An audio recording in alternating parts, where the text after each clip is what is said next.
and one of those auto-locking doors that we hear about so much. And of course, more of the exact same enemy we fought for 40 minutes now, only in a tiny fucking hallway.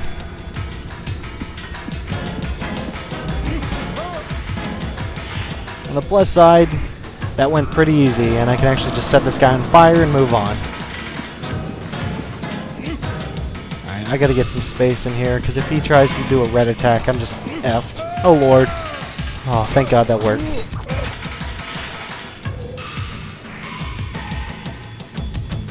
Alright, come here so I can massively spam you to death with this sword. Fine, or my fists. Fists of Fury work just as good.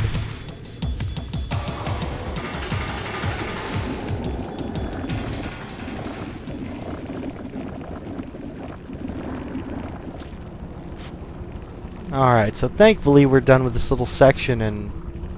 what the hell is that sound? Oh, I know what that sound is. You'll see in a minute. Look at his cape clip through the floor. That looks nice too. Anyway, over here we have a blue chest, which is nice. Again, really convenient placing, almost impossible to miss. And a bunch of weapons and racks that we can't actually use because, you know, fuck it, why should we? Now this is the section where Akari actually quits all the time. He always refers to it as the fire arrow boat. And you'll see that the arrows come out of nowhere, or out of that light on the top of the ship, which I'm sure makes sense to some guy. No, I guarantee he was like, no one will fucking look, who cares, just make the arrows come out. It's gotta be hard. That's really lazy. They could have put someone up there firing or something. Anyway, Akari always says that he quit at this part, which I find really funny because he's honestly, this is... you're almost done with the game. You have about an hour and 15 minutes left, maybe. We're at the, like, 75% mark on this level by itself. But these things are actually really easy to deal with, and it's not really much of a problem.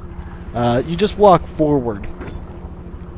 See, he can only fire 2 arrows at you, and there's no way he'll ever acquire you by doing so. So as long as you walk forward when they're coming, and then do everything else in the meantime, you should be fine. It's just going to require you to do a little bit of disengaging from the guards and finagling around a little bit, but it shouldn't be that much of a drama. I'm sure he actually gave up because of some bigger reason, like the fact that this game and this level is just ridiculously monotonous at this point. I mean, we fought this guy how many times now? A single new enemy would have been cool. No. No, they won't give us that. And maybe that's more what it was, just a drain on him. But, you know, if it was really the boats, I'm just gonna say it. You're bad, dude. You suck. There's some drama for you. I'm sure he'll yell at me in one of the first episodes of Defiance about this, but you know what? He deserves it, because he's bad at Blood Omen 2. Which is also not very much of an insult. Because if I could be bad at Blood Omen 2, I would be.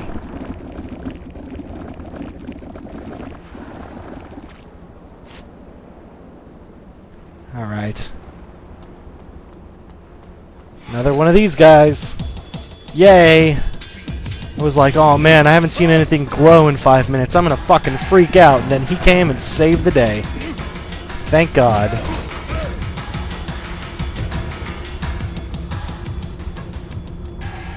Alright, here we're gonna prep for the boat again. And that should do it.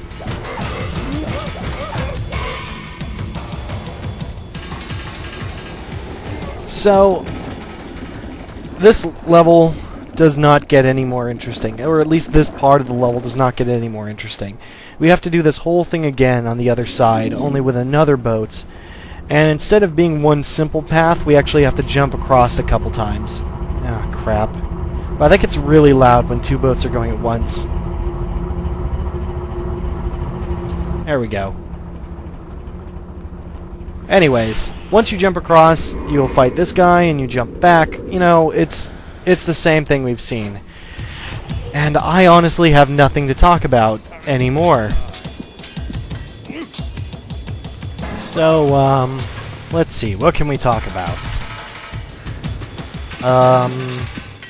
How about I tell you a story? How's that? How about I just ramble about part of my life?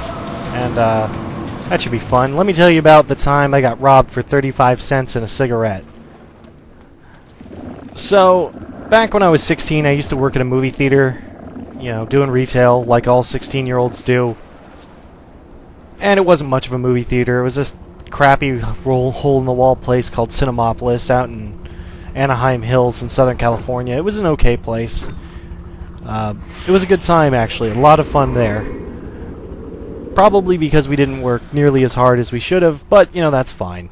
And one night we decided randomly to throw a party inside after it closed, and we decided to be incredibly irresponsible. And doing so, we started, like, drinking heavily, a lot of smoking going on.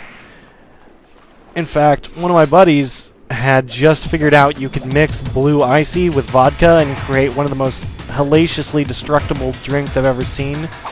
And, probably they need to do that more. I just don't think anyone has access to icy products. But anyways, so we were drinking the hell out of that night, and my buddy decided we should go and get some beers from his house, which was a bad idea in the first place considering we were already drinking like a ton. But we went there, we made it back, no real problem since it was like 2 a.m. And we're sitting there in the car trying to figure out how the hell to open it because neither of us had the goddamn sense of presence to bring a bottle opener, nor like the intelligence to know we needed one at the time.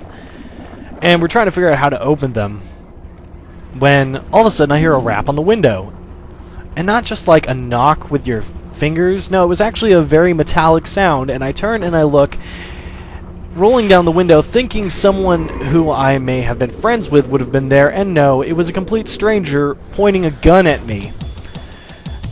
Now, at this point in my life, I'd never actually seen a gun first person in the real world. Like, you see it on TV, but having one pointed in your face is a whole fucking nother matter. And, oh, by the way, this is what happens if you try to use a kill on someone with shoulder pads. Anyways, so he looks at me and says, "Yo, you guys got 35 cents? I need to make a phone call." Now, I didn't respond for a second simply because this is the weirdest thing anyone's ever said to me in my life. But we gave him his 35 cents after, you know, being in shock for a second. And I'm holding my wallet expecting him to try to take that from me, you know, do something sensible. No, none of that occurred. He took 35 cents and then he walked away, went a couple steps further, turned around, came back, and asked my buddy for a cigarette. Well, he asked both of us for a cigarette, but I didn't have one. So my buddy, flailing around in his pants looking for a goddamn cigarette, pulls one out, gives it to the guy, and the guy says, and I quote, "Yo, thanks, man. You guys are cool in LA." Now, I'm pretty certain that's the weirdest thing anyone could ever say to you after just robbing you, that you're cool in LA. And I have no way to really prove that I'm cool in LA, but I assume he couldn't just say that. You know? So I've got to be, like, just a fucking rock star out there. Anyway, we're done with a really boring section. I hope my story wasn't boring, but it's all true. Goddamn. Why a gun?